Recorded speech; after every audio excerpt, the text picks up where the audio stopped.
The legendary Lakota leader Black Elk once said, "The Holy Land is everywhere." He intimately understood this sweeping land that we call Nebraska.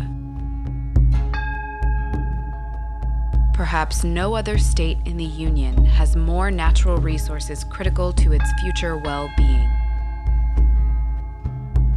Nebraska is uniquely blessed with an abundance of water and land. We have more potential for growing food and producing energy than many states.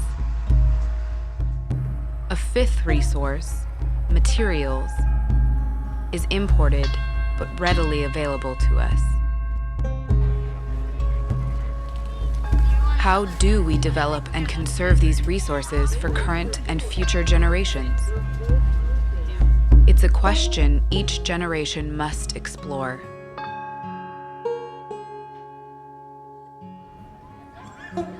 Our turn has come.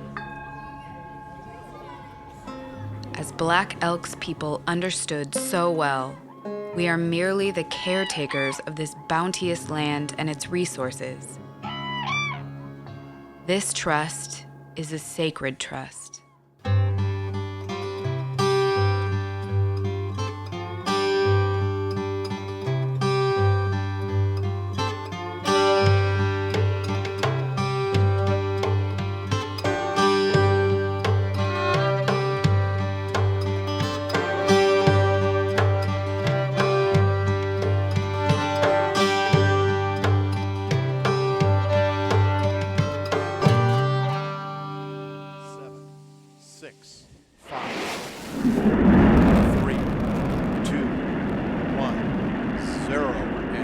Liftoff of Space Shuttle Atlantis. Mission to build.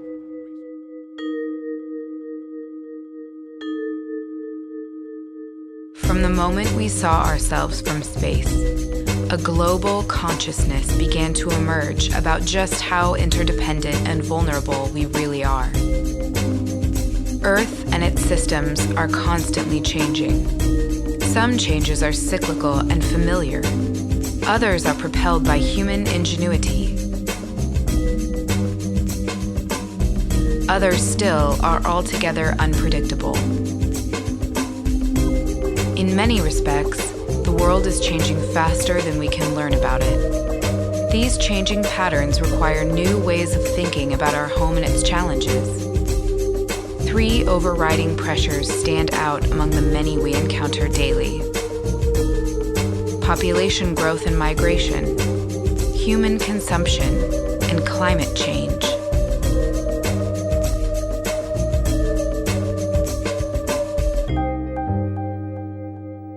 The exponential population growth of humankind taxes the Earth's capacity to support our species. Today, there are more than 23 megacities exceeding 10 million inhabitants. By 2025, there will be a total of 37 megacities, as compared to only 2, New York City and Tokyo, that existed in 1950. Increasingly, the quality of life in our cities will be synonymous with quality of life generally, and yet we've never been more dependent upon the continued success of rural America. Our rural communities provide the natural resources we depend on, not only for food, water, and energy, but also for our forests, recreation, and national character. The connection between rural Nebraska, its communities, and the world's megacities cannot be understated. Where there are cities, there is great demand. This demand knows no boundaries. It has critical bearing upon our state's natural resources, its agriculture, and its people.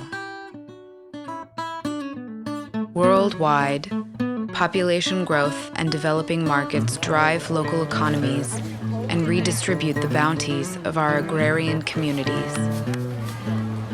Over 1/4 of Nebraska's economy is tied directly to the export of resources generated by its robust industrial agricultural complex. Conservative estimates of current consumption habits suggests that it now takes the Earth 1 year and 6 months to regenerate what we use in a year. By 2050, it is projected that humanity will require the equivalent of 5.3 Earths to provide the resources we use.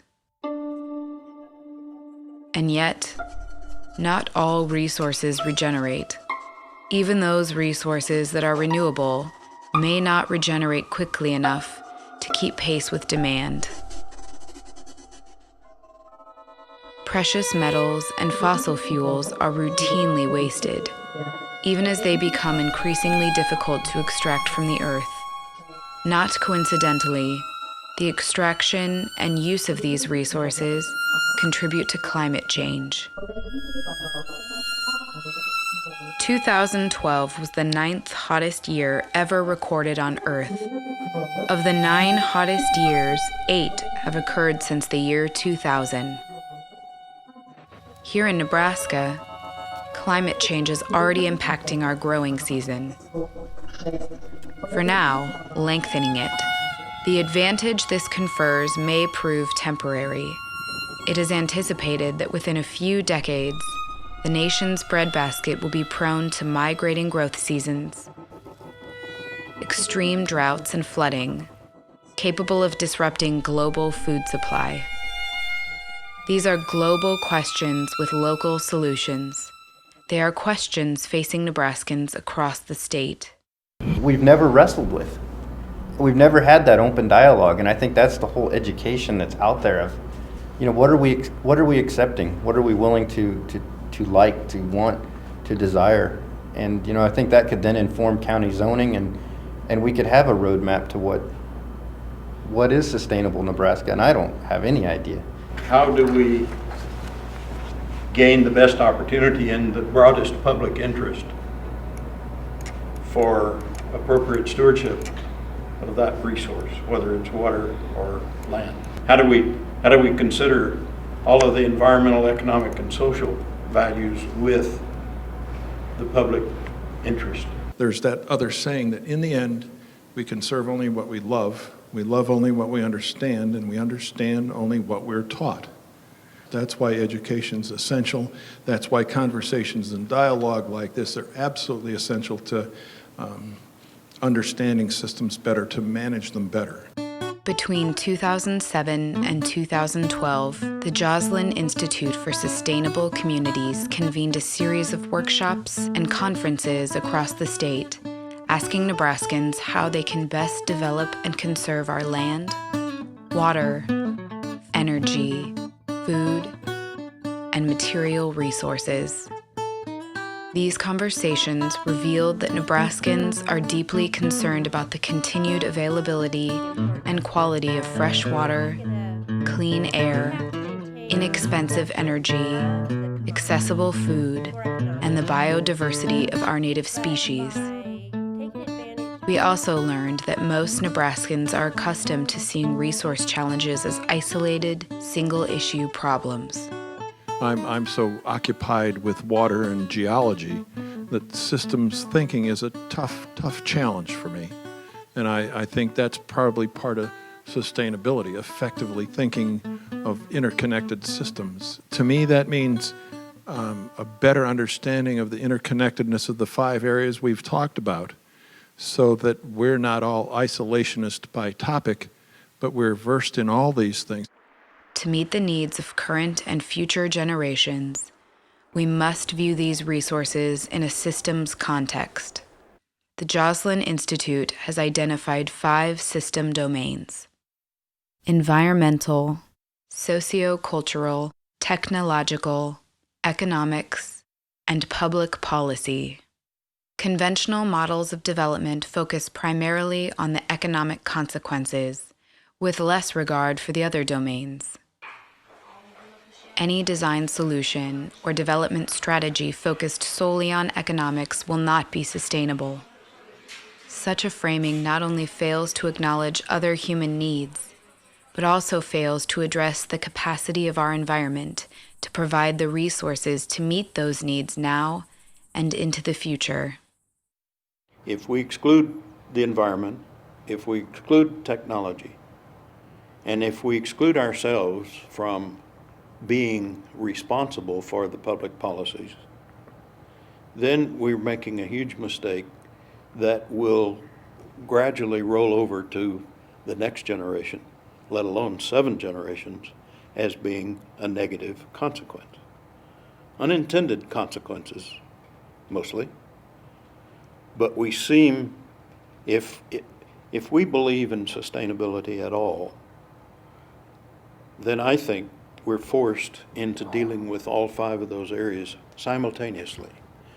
Not one to the exclusion of the other, but one to the benefit of whatever the problem setting and the context and the circumstance is that we're trying to discuss.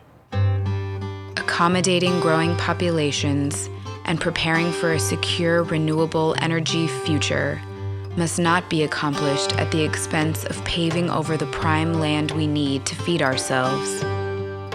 How do we balance competing uses? Which policies stand in the way of solutions? Thinking in terms of the 5 domains can help us answer these and other questions. My opinion is that we live on a finite planet. My worldview comes kind of that we do have limits. There are limits to this planet. Technology has done phenomenal things. I do not believe that technology will solve all of our problems. It can solve some of our problems. Each of these 5 domains has the potential to either facilitate or obviate solutions.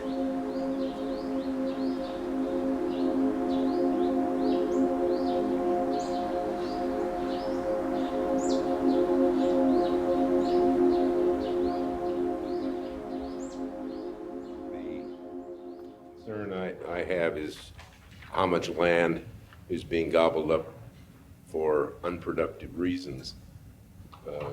Concrete, housing development, urban sprawl. We have 6.6, 6.7 billion people on the face of the earth today. In 40 years, it's going to be closer to 9 billion. We're not making any more land. You know, that top 6, 8 inches of Earth's crust is what sustains humankind, what nourishes humankind. And if it's gone, if it's depleted, if it's gone, we have a big problem. Agricultural land is one of the most valuable resources that we have. Nebraska's land holdings seem vast, in part because our population density is among the lowest in the nation. To us, land is abundant, not scarce. Today, there are 1.8 acres of agricultural land in production for every person worldwide. By 2050, it is estimated that there will be an additional 2.5 billion people, and the amount of land available to feed each of us will be reduced by a staggering 60%. Wasteful land use, not development itself, is at issue here. How do we make the most of this limited and increasingly valuable resource? One of the things that the City of Lincoln is looking at is our master plan going out 10, 15, 20 years. And there are several proposals that have been discussed and continue to be discussed. One of which has gotten a real charge out of the development community, and that would be a much more focused effort on urban infill and reuse rather than continued sprawl. A long-held regard for commercial and residential development as the highest and best use for land is being reconsidered as farmland values rise and more urban spaces are blighted or underdeveloped. Why do we want to increase density in the suburbs? Because the infrastructure is already in the suburbs. They're already there. What we want to do is, if people are going to get out there, have them there and not out in the exurbs, not out in that next ring. Because the next things to go are going to be your first ring suburbs. Towns and cities occupy 7% of the state's land area. over half of the state's residents are concentrated into 3 eastern counties: Lancaster, Sarpy, and Douglas. Regional centers such as Grand Island, North Platte, and Scotts Bluff are also growing. As cities grow, development frequently occurs where the land has been ideal for farming. Relatively flat land with good topsoil and access to water. There are decidedly different options. There's one that continues to allow growth along all areas, not all areas, but most areas outside of our current city limits, and continue to sprawl out, where there's other comprehensive plan that, while there is some of that, a lot of it's restricting that growth and forcing that more into the inner core. And obviously there are winners and losers in either scenario. These tensions can lead to issues of jurisdiction and competition among neighboring communities. Lincoln and Omaha don't get along. Sarpy and Douglas County are at odds. The lack of regional consideration and thinking that our land somehow changes if you step over the county line causes huge problems. Sarpy County has recently approved a new comprehensive plan, and there's not 1 acre of designated agricultural land in that comprehensive plan. Yet they're still farming. It probably is 50% of Sarpy County is still under farming practice on a day-to-day basis. But the Planning Commission and the City Council has said, in our future, to the question of what's the highest and best use, it's not agriculture.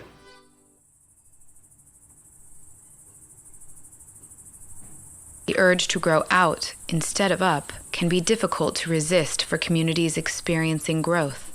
How do we start talking about the land in terms of highest and best use? And sometimes that highest and best use is in its natural state or as farmland. We talk about the common good. I think one of the things we're going to say is that it's important that people do have access to pristine natural space, that we need to have that. That has to be part of our landscape. Here in Nebraska, I think that most of us would say it's important that we have space for agriculture, that we can maintain that part of our natural heritage.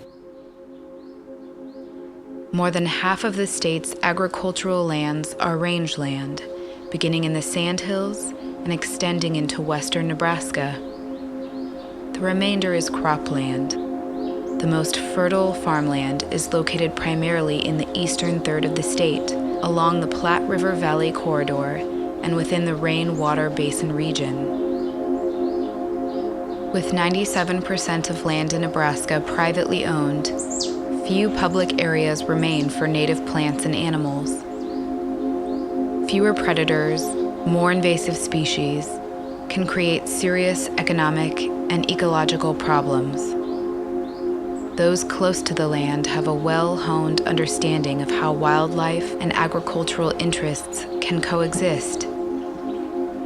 A rich tradition of conservation emerged to counterbalance the devastating impacts of the 1930s Dust Bowl. A general recognition, I think, that Nebraskans are pretty good stewards of the land, but a concern is that going to last as changing land ownership patterns occur. The depopulation that the Poppers talked about has already occurred. Blake County and Loup County, 2 poorest counties in the country. And so I understand all the economics. But what I see in our company, we've got some of the best farm ground in the world, and what's happened is, Grandma and Grandpa died and they left it to their parent or the kids.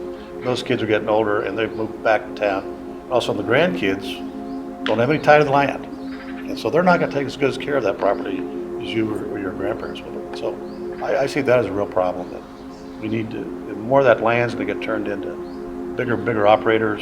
These socio-cultural upheavals heighten the potential for loss of generational knowledge and will have bearing on soil conservation efforts and on wetlands and wildlife. If we are going to transition away from the families that have been working on that ground for 100 years to this new subset of people that are moving into this country, they want to do the right thing. They just don't know what that is. They've heard that cattle grazing is bad for wildlife. That's the first thing they want to take away from that property is, oh, I got to get the cattle off of here to improve it for hunting. And it's really the opposite of that, because within a few years, without that impact from cattle, it starts going downhill pretty fast. How do you bring that balance back in?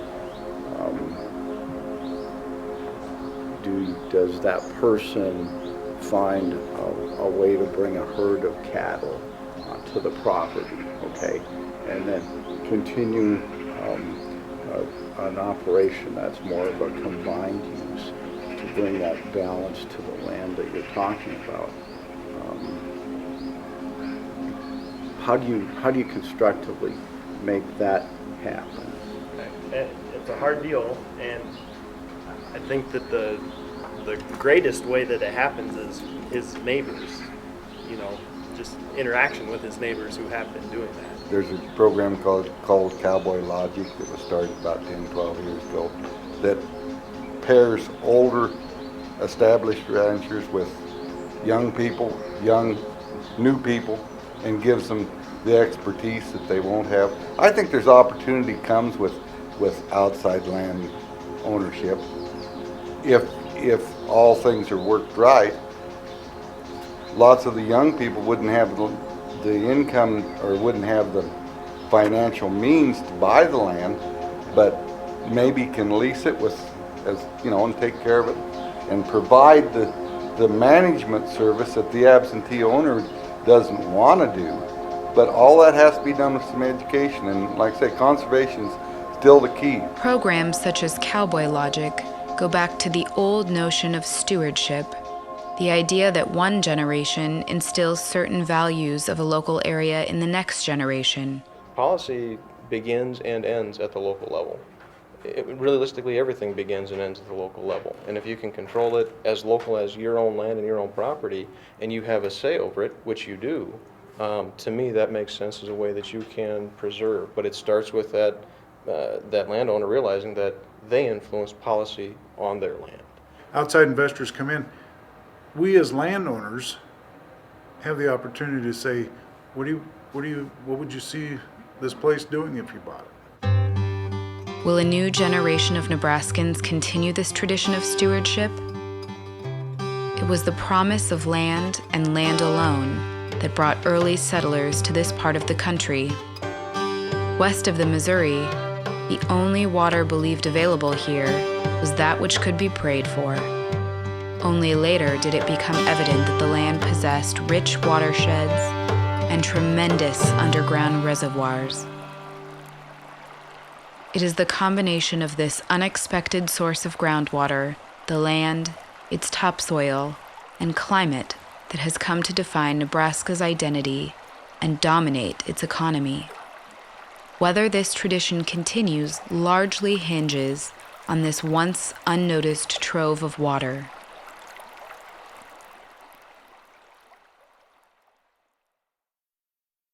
I'd like to ask about groundwater. We, by accident, live on top of the second largest freshwater system on Earth. Do we have any special responsibilities as citizens of Nebraska for this global resource? Nebraska is home to the Ogallala Aquifer, the second largest aquifer in the world. The complex relationship between this ancient groundwater and the state's surface waters is not well monitored or understood. For now, we are water rich, but are we at risk to becoming water poor? We really need to continue the good research that's going on so that we better understand that balance and the connections between surface water and groundwater and what happens if we pump so much, or what does it take to recharge. Volatile weather extremes, from floods to drought in a single year, are further challenging our limited understanding of these naturally variable systems. We really need to understand a lot about how the complexity of that whole system works, because we are, I think, at great risk Because we have so much water in much of the state, we just take it for granted, and we don't worry very much about how we're managing it. Our biggest challenge, when you look to me to the state, is to manage that interconnectivity between the two. We have a tremendous resource and with our groundwater, and we've got to learn how we can utilize that resource to our benefit. And it's right now we're trying to manage it at such a minute level because of the effect of stream flows versus groundwater. And I think we have to better define how that management process can take place, because there's a lot of things that are out of our control in water. The hydrological cycle includes a lot of things, and we have to look at the whole cycle, and it isn't the same every year, and it isn't historically, it varies. And so I think that the biggest challenge is how do we manage the water so we can continue to develop or live the lifestyle we're accustomed to. Nebraska developed a legal system to manage water before the connection between surface water and groundwater was fully understood. Surface water is managed under the prior appropriate doctrine of 1895 that privileges those who are first in time as also first in right. It was another 80 years before the Groundwater Management Act put limits on the rights of landowners to groundwater. Only since 1996 has the state of Nebraska recognized the link between groundwater and surface water. But by this time, surface waters had already been over-appropriated. Irrigation wells were being installed in record numbers, and groundwater levels in some areas had declined as much as 20 to 30 feet. To ensure greater conservation of this resource, water experts are now calling for the development and implementation of a comprehensive statewide water management plan. Such a plan would attract research funding and help Nebraskans better prepare for drought and capitalize on periods of overabundance. So even though there's lots and lots of water this year, the long-term impact is there's going to be less water available out of those reservoirs when there's a drought. Those are the kind of sustainability issues you got to go, uh-oh, how are we going to deal with that? And this is where the challenge is going to be for irrigation sources, that you now have to change your risk assessments, because you can't have a multi-purpose pool now as high as what it used to be before this event happened. And so now you're going to have a lower multi-purpose pool. Well, what happens when you have a lower multi-purpose pool is that means the next year when you have a drought, you have less water to pull upon than you had before you changed your risk assessment. And drought did follow the flooding of 2011. In 2012, a deep drought, the worst in 50 years, set in across Nebraska and throughout the United States. By year end, Nebraska had endured its driest and hottest year on record.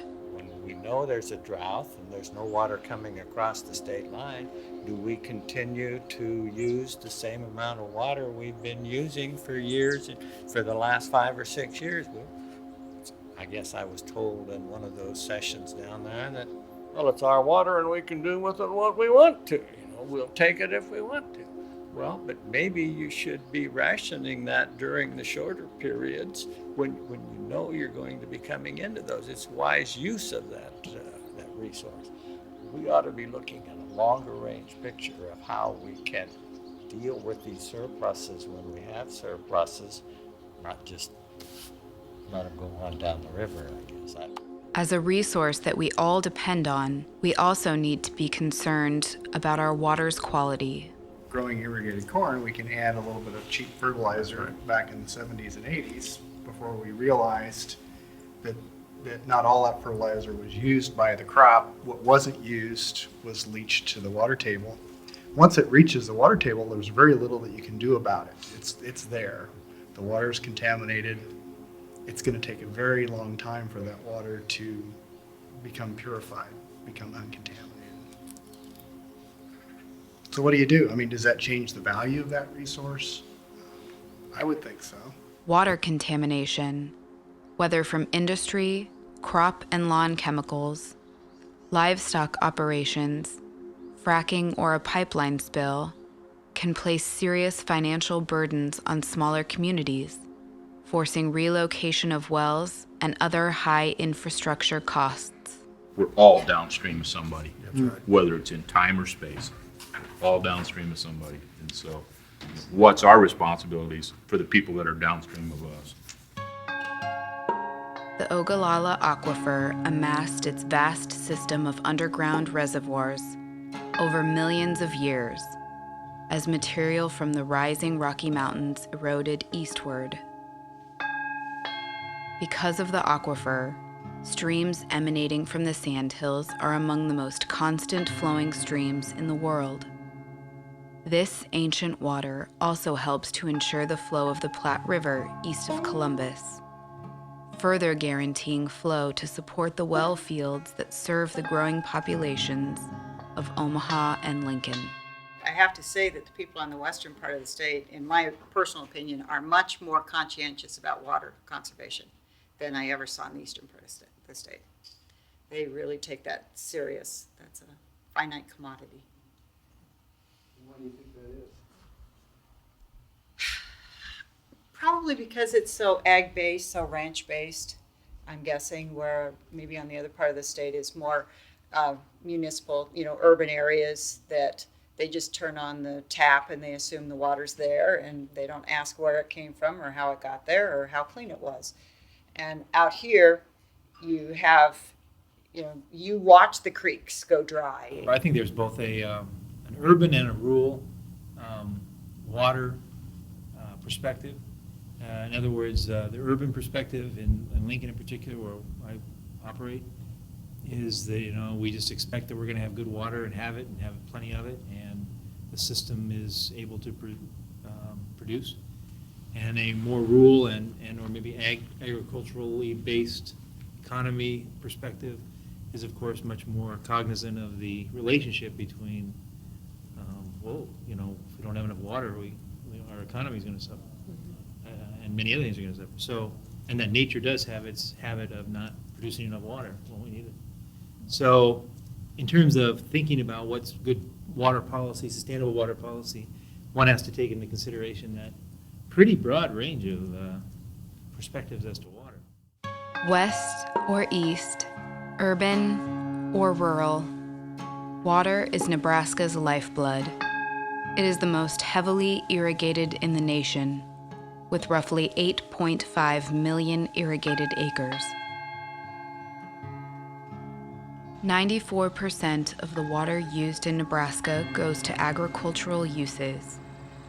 Roughly 81% of water withdrawn for use in Nebraska is used for groundwater irrigation in the production of livestock and crops. Surface water irrigation has dropped to 13% of the total. All other uses combined, industry, public supply, mining, and livestock, account for roughly 6% of the water used in Nebraska. Wildlife, particularly birds and fish, also depend on this resource. Critical habitat for two endangered species, the interior least tern and whooping crane, is located along the Platte River in central Nebraska. Many people realize we have 500,000 sandhill cranes that stop in the Platte River and pour about $12 million into the Tri-Cities every spring, but they don't realize the other natural resource values that we have in central Nebraska, the 12 million waterfowl that use the rainwater basins every spring. And our board, being that public-private interest, raises a lot of questions about, how do we find the right conservation programs, the right ways to compensate, the right ways to integrate conservation into this production ag landscape, so that we find that balance and that ability for those interests to coexist together. And economics comes into play, land use comes into play. Nebraska is 97% privately owned. It's 99% in the rainwater basins. So I mean, we have to be very much in context of this private land ownership, and then finding the ways to put and manage those lands with the right incentives so that we have the ecosystem services, the groundwater recharge, the groundwater quality. You know, how do we relate and come up with the right programs that fit out there? In the Platte River Valley corridor, balancing water requirements for human and wildlife populations is complicated. The Endangered Species Act has triggered a multi-jurisdictional restoration program with implications for water and land management in the area. Out there in the rainwater basin, though, they're doing some innovative practices where wildlife and farming can coexist and produce wonderful results, you know, down there, and that's stuff that you do. Yeah, I come at this from an educational standpoint. I'm not an agency or a scientific or ag interest. We simply take the public in and we see the results of you know, the history of Nebraska and water is we're a water-rich state, and so what we want to do, we get people from all over the world and all over our country that come here that don't understand the complexities of this Platte River that they've been driving along on I-80 all this way, and how does that, and how can wildlife or how can nature eke out an existence in cooperation with the incredible, wonderful agricultural and industrial complex that is built up in the Platte River. And I think to have one dominate the other is to the detriment of the whole system. Does that make sense?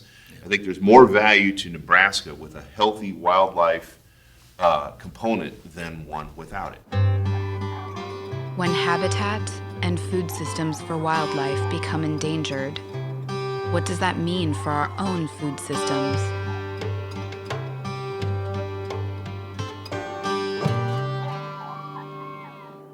"50 years ago, we produced all this food at home. Everything come out of the garden. What didn't come out of the garden, you didn't eat. You canned all your meat. You didn't buy very little at the grocery store. And now everything comes from the grocery store." There was a decision made by a lot of people who govern the country that one of the primary goals of a food production policy is to keep stable, cheap food at the retail counter.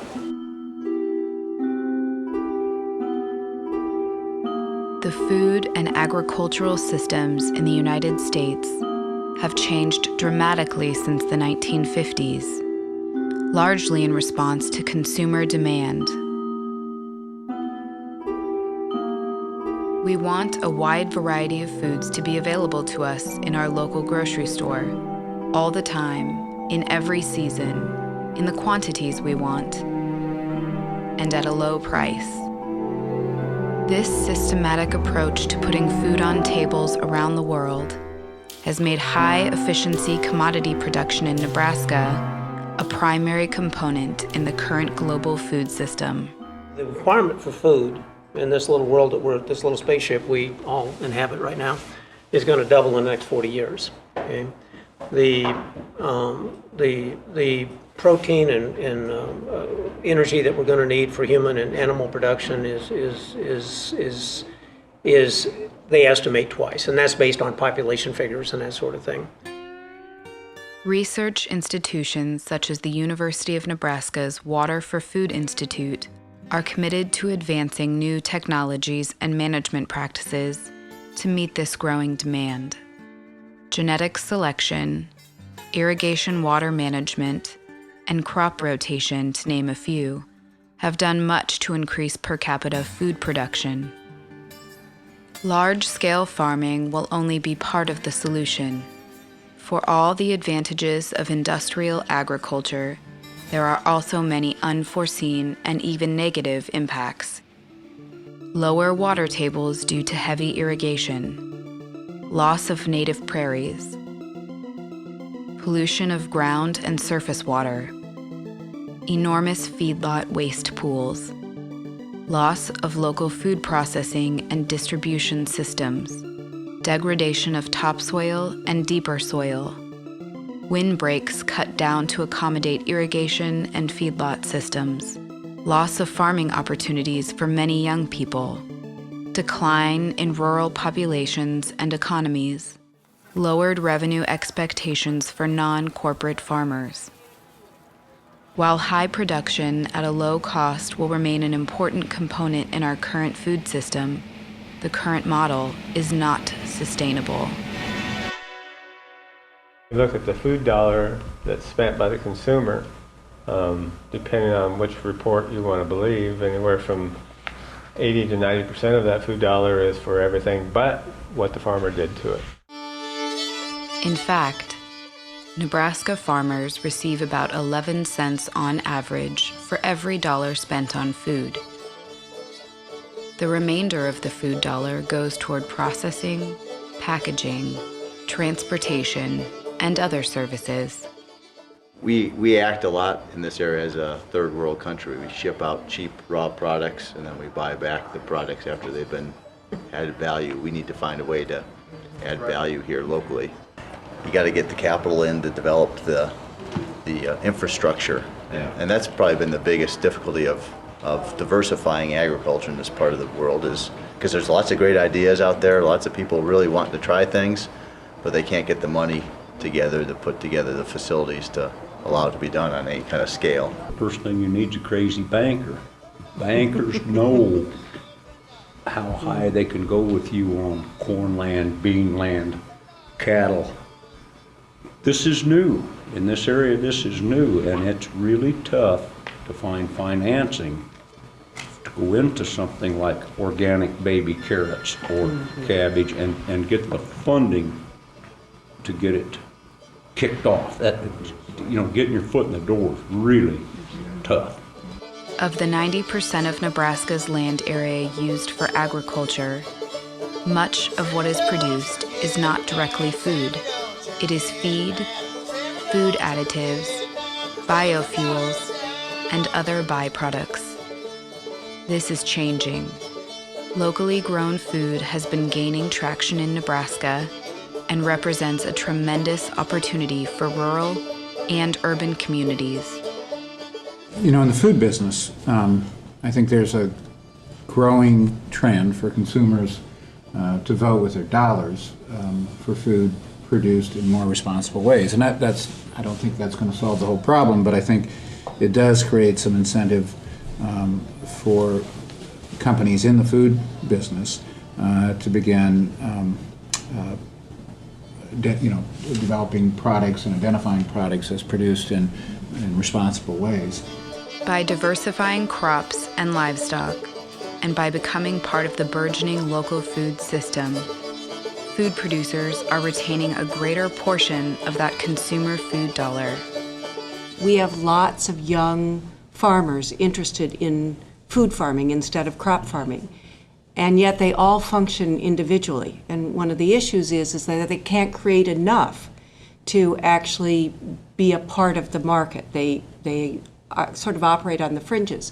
And how do we get distributors to begin to help them organize in some way, thinking back perhaps maybe even as long ago as the 40s and how co-ops were formed? How do we get more of that young, new entrepreneurial group of farmers to really begin to see systems that they can build? And I think that is one of the most exciting potential new opportunities for people in rural communities, particularly for family-sized farms. There's a significant share of America's consumers now will pay a premium for food produced locally or in an environmentally responsible way.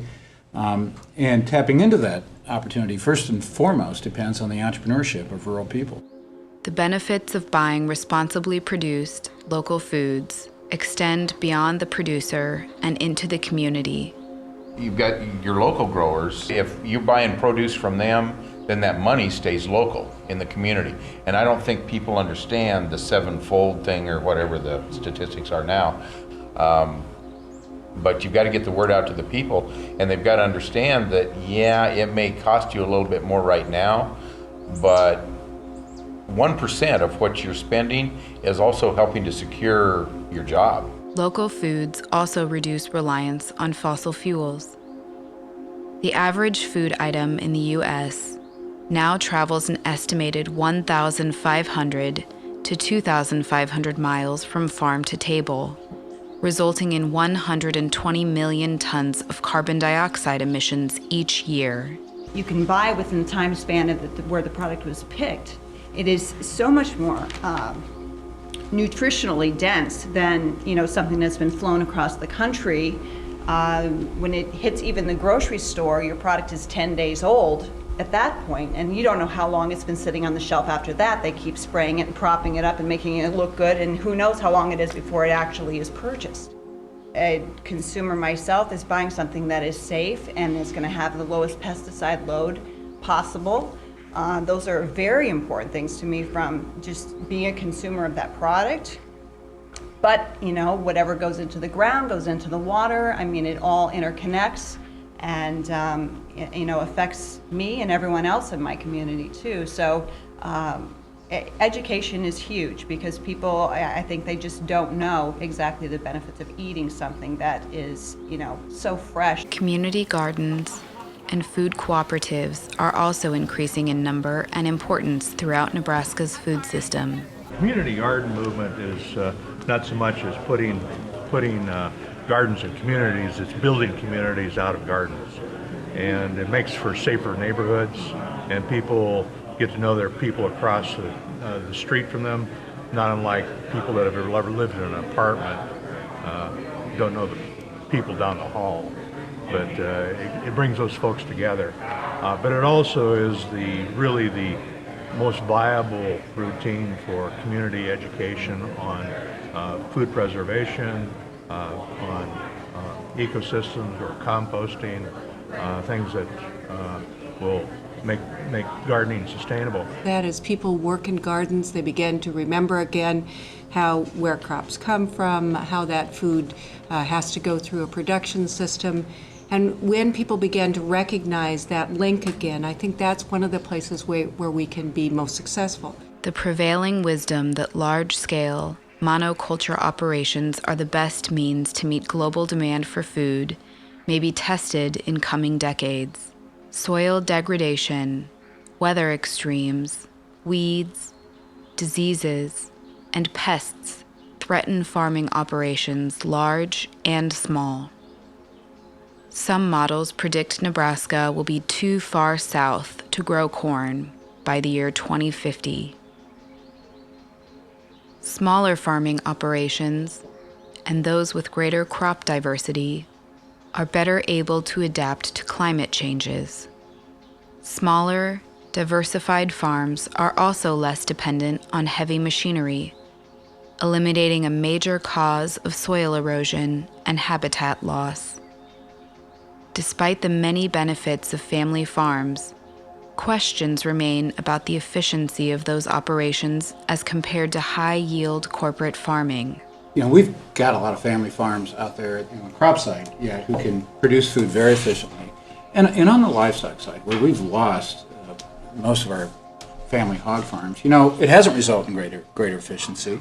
There's a lot of studies over the years have shown that we could produce hogs basically as efficient on smaller farms using low-cost facilities as we can in these large mega farms. And so there are a lot of factors that go into that, like they have the market power to demand premiums that need to be addressed in public policy. And this is not just an issue for family farms, it's an issue for all of us, because if we care about efficient use of nutrients to keep it out of the water, to have enough phosphorus and nitrogen on the land where it can help us grow crops, then we ought to be concerned about having all of our hogs in this state in a few giant operations, because what we're doing is concentrating more manure in a given place than you can cost effectively apply to land, and you're squandering all those fertilizer resources. You're creating methane emissions that you wouldn't have to have, because to deal with that much manure in one place you have to put it in an anaerobic lagoon, which gives off methane, which creates climate change. So again, these issues are related, and we don't have to go to corporate farming. We seem to have made that decision in our public policy in the last couple of decades. But we can have a very efficient agriculture, and I would argue a more resource-responsible agriculture that is in a better position to make good use of our natural resources with family-sized operations. Now, we've got to get our public policy right, and we haven't done it. We've got a public policy that's biased toward bigness in America, and that's what we're getting. But it's going to cost not just farmers in rural communities, it's going to cost our environment, too. But, so from your perspective, Chuck, so why haven't we done that?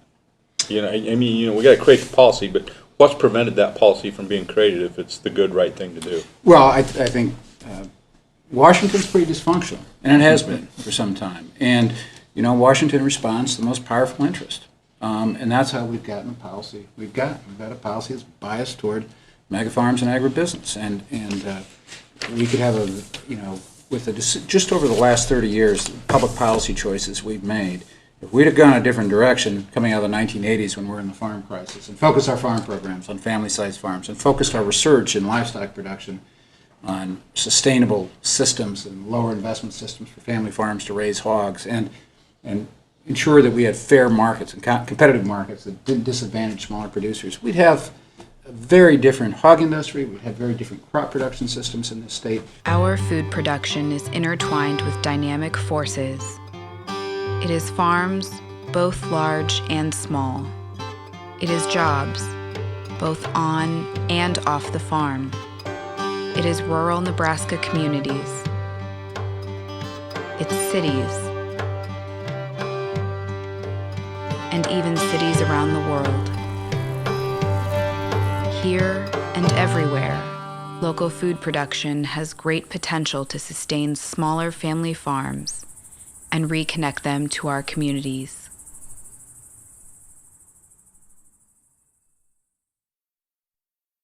Our bodies derive energy from food in a remarkably efficient way. To power human industry, however, we're accustomed to relying upon a combination of sources, some less efficient and less suited to our health than others.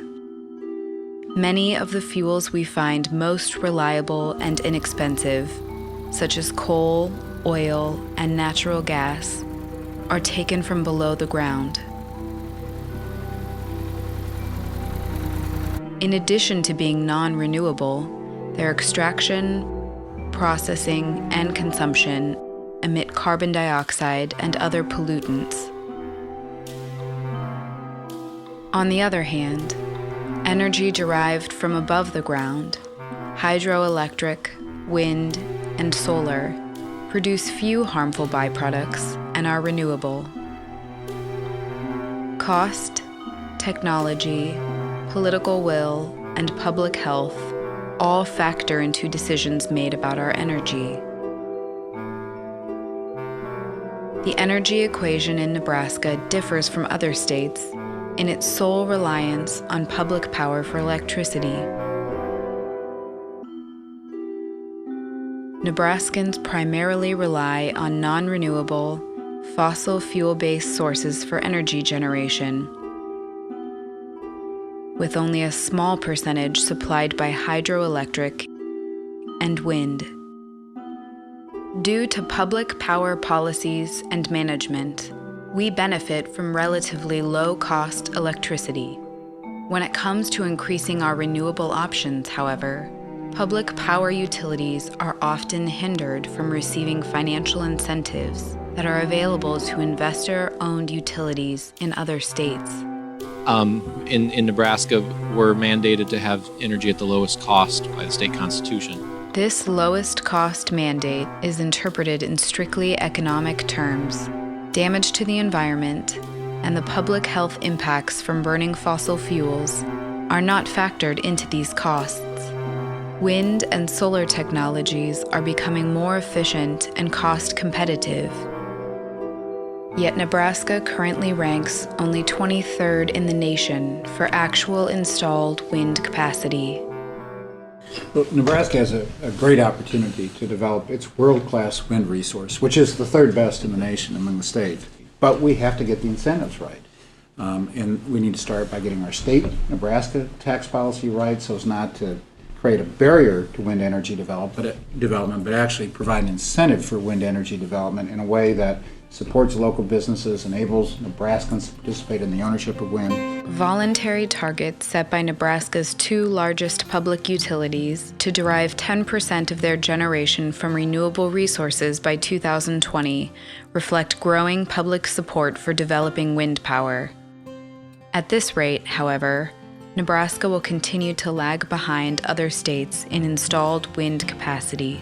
And then we need to step up to the plate and be willing to address the need for transmission, because this part of the country, Nebraska, can be the nation's Saudi Arabia of renewable energy production, particularly for electricity, but we have to have transmission to move that electricity to the great demand centers on the nation's coast and the major metropolitan areas. And if we do those things, we can take a major step forward in solving climate change, meeting our nation's energy needs, and rebuilding our rural economy. Renewables enjoy greater traction in Nebraska when it comes to transportation fuels, thanks in large part to state tax incentives and loans. Ranked second in the nation in corn ethanol production capacity, the biofuel industry adds to our local economy and represents an investment in domestic energy security. When you buy your gas at the gas station, you're not paying for all those people. We have garden to oil routes, in the Arabian Gulf, and we're not paying for the mercury that gets into the rivers every time, we flip on a light switch. So all those external costs, a lot of them are environmental, but a lot of them are, our defense costs, a lot of other things that really go into the energy model that we build. We're not paying for them through our energy bill. We're paying for them through our tax dollars or through other routes. Renewable energy sources generate their own set of environmental impacts. Wind and solar installations can be harmful to bird and insect populations. Corn ethanol is no exception. Concerns remain about using food for fuel, particularly such a water-intensive crop as corn. Many, however, regard corn ethanol as a stepping stone toward a cleaner and less resource-intensive source of biofuel. The energy gain of ethanol from corn has improved quite a lot, but nevertheless, I would say that as we look toward the future, more of ethanol production, and in fact, I think most of the additional production, if not all, will come from other sources than corn, cellulosic sources and things like that. But even that's going to raise a lot of important resource issues, because every time we take crop residue off the land, we're taking nutrients off the land, and that goes directly against our goal of improving nitrogen use efficiency. So these are not easy choices, and we can't expect the land to produce all the nation's energy. Just can't. Natural gas is booming as a low-cost energy alternative, and fleets of vehicles have been converted to its use. While natural gas is less of a pollutant than petroleum, the primary means by which it is extracted, hydraulic fracturing, is extremely controversial and poses significant environmental risk to land and water resources.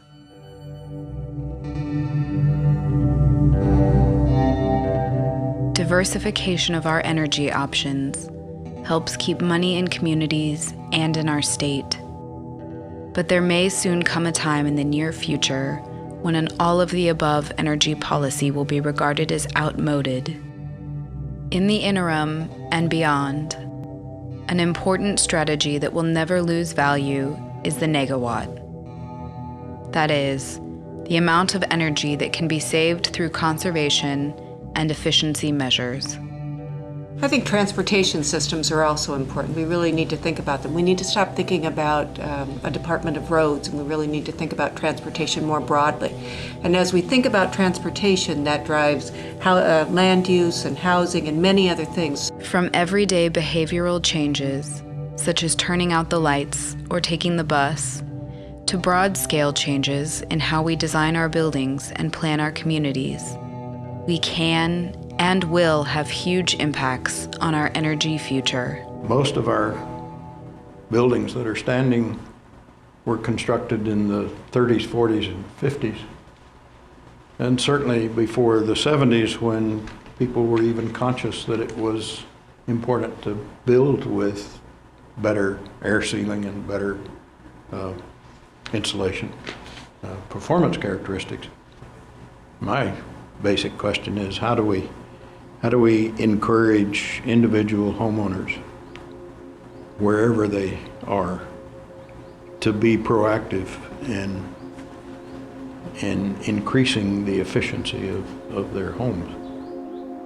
We can all increase efficiency in our homes, but we can also increase efficiencies in choosing an appropriate size for a home and opting to live in a more compact environment with better access to transportation, food, education, recreation, and cultural offerings.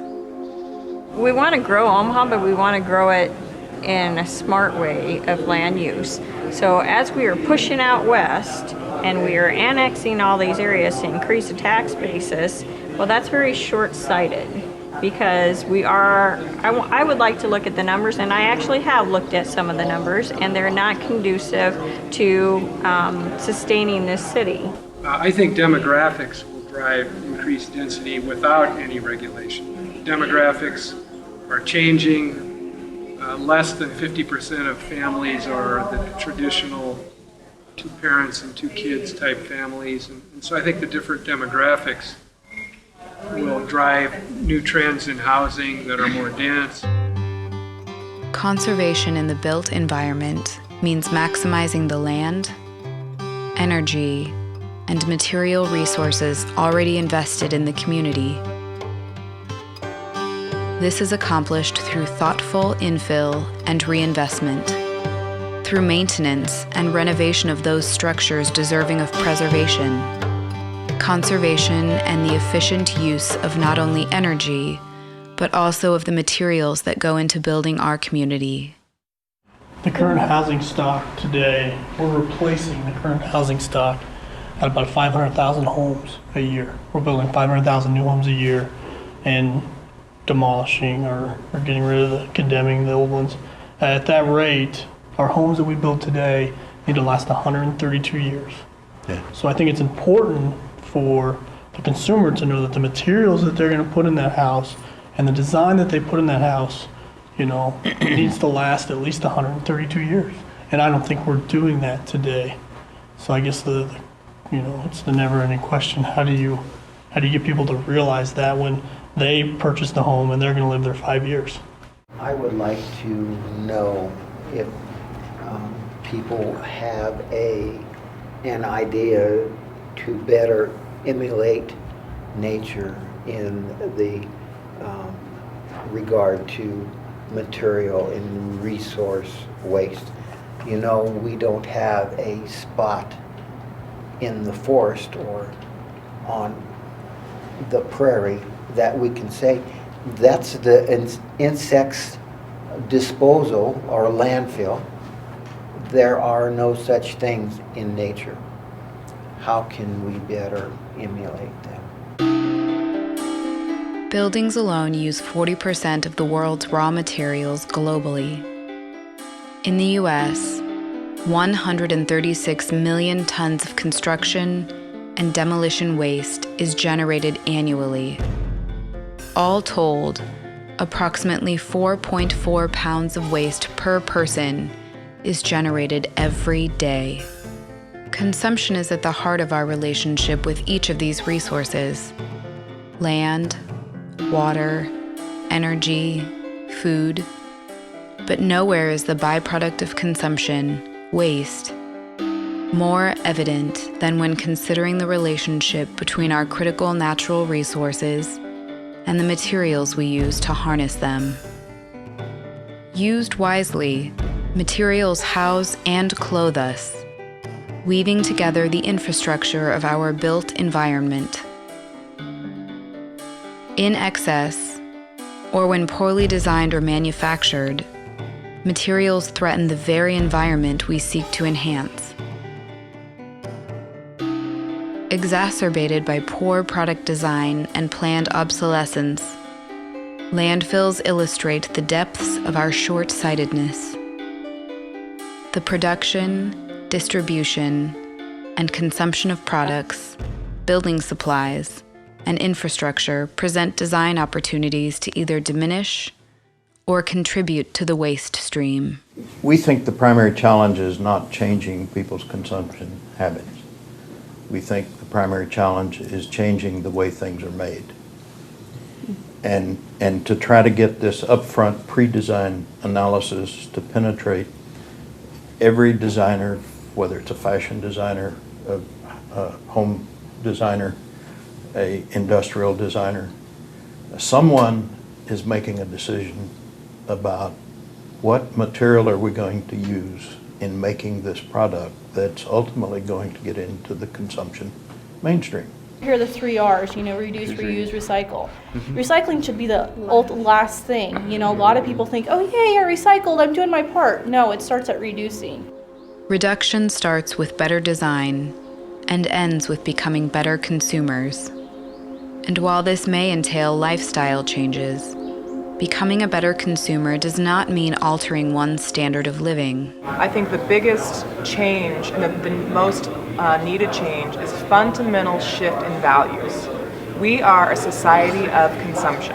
It's been a fundamental shift for me in my values. I can afford a lower paying job because I gain so much more in my time and my lifestyle. And I'm not on that hamster wheel every day saying I got to pay that credit card debt, I got to pay this debt, I got to pay for all. And what is it? It's things we consume. Product stewardship, just to give you a quick definition, is the principle that everyone in the life cycle, involved in the life cycle of a certain product, should take some responsibility. Of course, the biggest responsibility is the manufacturer, but retailers also need to take responsibility. Maybe they collect the materials back when they've at the end of their life. Consumers need to take responsibility by bringing materials back to the retailers. The best model, of course, is extended producer responsibility, and that means that the manufacturer of a product, say a computer, fully fully covers the cost of taking that product back to the manufacturer. Different organizations and individuals have different ways to approach sustainability. For some, waste reduction and product stewardship are primarily seen as an environmental and efficiency issue. Again, it's about that bottom line. We need more data about why the environment is cost effective, or environmental practices are cost effective. For others, a concern for health is the trigger that sets into motion the implementation of more environmentally sound practices. My goal started as a very selfish goal because I'm the one in the shop using this material, and if you open up any can of paint or any of the adhesives I was using, it says right there, will cause brain damage, you will die. And so that's what really led me to this, but educating the client and hoping that they'll jump on board with this, it helps me, but then I can also sell the value to them that it helps them. Yeah, it costs more right now, but people with children, their kids are going to be gnawing on that drawer or whatever. So, sometimes it's an easy sell, sometimes not. Public health is another concern when we consider our material choices. Whether materials are used to transmit energy, or package and transport food and water, or shelter and clothe us, the design choice associated with each interaction has implications for public health and the health of the planet. We asked our panelists for their perspectives on our consumption habits, how they affect our well-being, and what are the design policy options that can put us on a more sustainable path.